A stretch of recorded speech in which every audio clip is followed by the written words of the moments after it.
आज की इस क्लास में कक्षा 10वीं के लिए हिंदी का प्रश्न पत्र हम कंप्लीट करेंगे। तो 16 जनवरी के दिन प्री बोर्ड एग्जाम का आपका पहला पेपर रहेगा हिंदी का। उसके लिए यहाँ पे कुछ ऐसे प्रश्नों को मैं आपको बताऊंगी जो आपको 75 में से 60 अंक दिलवाने में काफी महत्वपूर्ण रहेंगे। पूरा पेपर यहाँ पे मैंने कंप्लीट कर दिया है, समय भी आपका कम लूंगी। तो बिना किसी देरी के शुरू करते हैं हमारे प्रश्नों को। तो इस तरह के ये निर्देशांक रहेंगे आपके एग्जाम में। और पहला प्रश्न है, सही विकल्प का चयन कर लिखिए। पहला है, आचार्य रामचंद्र शुक्ल ने हिंदी पद्य साहित्य को विभाजित किया। तो कितने भागों में विभाजित किया? 4 कालों में इनको विभाजित किया। दूसरा है, परशुराम को व्यंग भरे उत्तर दिए। तो किसने दिए थे? लक्ष्मण ने दिए थे। अगला है, रमणी अर्थी प्रतिपादक शब्द काव्यम परिभाषा है। तो ये पंडित जगन्नाथ की परिभाषा है। अगला है, संस्कृति पाठ में न्यूटन को कहा गया है। तो क्या कहा गया है? संस्कृत मानव कहा गया है। पांचवा है, क्रिया विशेष में विशेषता बताई जाती है। तो किसकी विशेषता बताई जाती है? क्रिया की विशेषता बताई जाती है।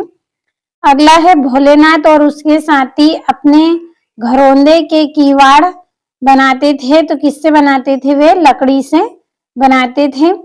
अगला प्रश्न, रिक्त स्थानों की पूर्ति कर लिखिए। पहला है, डेडेस कविता फागुन की मादकता को प्रकट कर रही है। तो किसकी? उत्साह की मादकता को ये प्रकट कर रही है। दूसरा है, जहां एक शब्द का समान अर्थ में एक से अधिक बार क्रमशः प्रयोग होता है वह डेडेस अलंकार होता है। तो वह पूर्ण रुक्ति प्रकाश अलंकार होता है।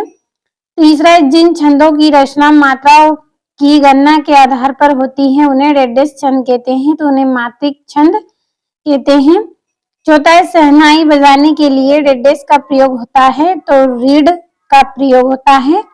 और यशोगन डेडेस संधि का उदाहरण है। तो ये विसर्ग संधि का उदाहरण है।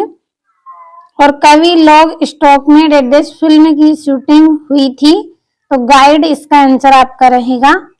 तो ये आपके रिक्त स्थान भी हो गए हैं। तीसरा प्रश्न, निम्नलिखित कथनों के समक्ष सत्य या असत्य लिखिए। तो पहला है, वात्सल्य और श्रृंगार रस के श्रेष्ठ कवि सूरदास को माना गया है। तो इसका आंसर रहेगा सत्य। दूसरा है, जहां किसी वस्तु या विषय का वर्णन बढ़ा चढ़ाकर किया जाए वहां अन्योक्ति अलंकार है। तो ये आपका सत्य रहेगा, क्योंकि वहां पे अतिशयोक्ति अलंकार होता है, क्योंकि बात को बढ़ा चढ़ाकर किया जाता है। तो सत्य है। और मन्नू भंडारी अपने भाइयों के साथ गुल्ली डंडा भी खेलते थे। तो ये सत्य है।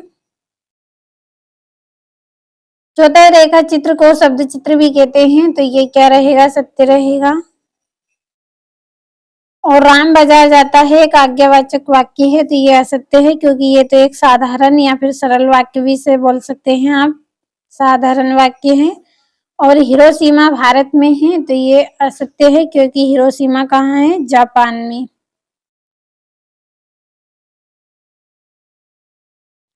अगला प्रश्न है, जोड़ियां बनानी है आपको। पहली है आधुनिक कबीर। तो इसकी जोड़ी रहेगी नागार्जुन। दूसरा है चौपाई। तो इसका रहेगा सममात्रिक छंद। तीसरा है बालम खीरा। तो इसका रहेगा लखनऊ। चौथा है समास के प्रकार हैं। तो समास के कितने प्रकार हैं? 6 प्रकार हैं। और सबसे आगे रहने वाला इसका रहेगा आपका अग्रणी। और ऊंच नीच में बाई की यारी। तो इसका रहेगा जो उपजी से भई हमारी। छठी जोड़ी हो गई आपकी। अगला प्रश्न, निम्नलिखित प्रश्नों के उत्तर एक वाक्य में लिखिए। पहला है, कवि निराला का उत्साह गीत किसे संबोधित है। तो इसका आएगा संबोधित है तो किससे है? बादलों से।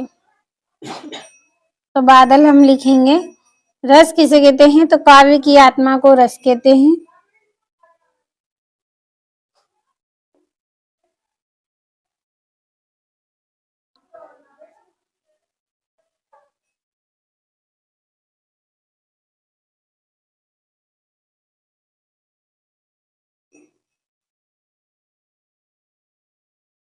तीसरा संस्कृति निबंध हमें किससे टकराने की प्रेरणा देता है? सभ्यता और संस्कृति से।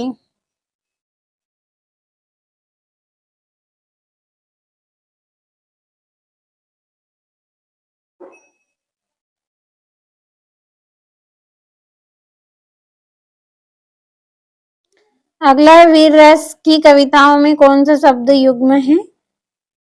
तो इसका आंसर रहेगा, तो सॉरी आपका अधूरा रह गया है। संस्कृति से जुड़े क्या है? अनेक जटिल प्रश्न। जटिल प्रश्नों से। और जो आपका चौथा है इसका आंसर रहेगा ओजगुन।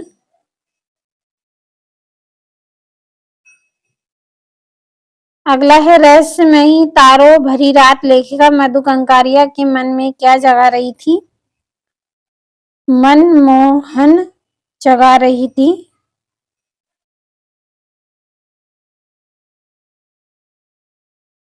सॉरी, मन सम्मोहन जगा रही थी।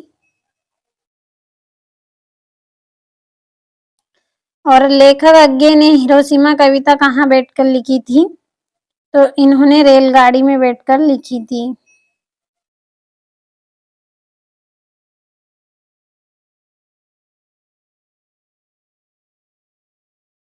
पूरे मोस्ट इम्पोर्टेंट क्वेश्चन है ये आपके, कंप्लीट जरूर कर लीजिए। इसी में से आपका प्री बोर्ड का पेपर रहेगा और ये आपके 2-2 अंक के प्रश्न हैं। तो समय आपका कम लिया है। दोहा छंद के लक्षण उदाहरण सहित और रामवृक्ष बेनीपुरी अथवा यतीन्द्र मिश्र का साहित्य विशेषताएं निम्नलिखित बिंदुओं के आधार पर करनी है। दो रचना, भाषा, शैली। और ये यहाँ से कैप्टन बार बार मूर्ति पर चश्मा क्यों लगा देता था, लिखिए। और ये आपका 18वां है जिसमें आपको संदर्भ प्रसंग व्याख्या करनी है। तो सारे ऐसे प्रश्न हैं जो आपको एग्जाम में देखने को मिलेंगे, तो कंप्लीट आप पूरे प्रश्नों को करें। और ये हाथ की घड़ी का एक आकर्षक विज्ञापन तैयार करना है आपको। 3 नंबर 4 नंबर के प्रश्न हैं आपके। 22वें में ध्वनि विस्तारक यंत्र पर प्रतिबंध लगवाने हैं तो आवेदन पत्र करना है। और 23वें में निबंध आपको करना है। तो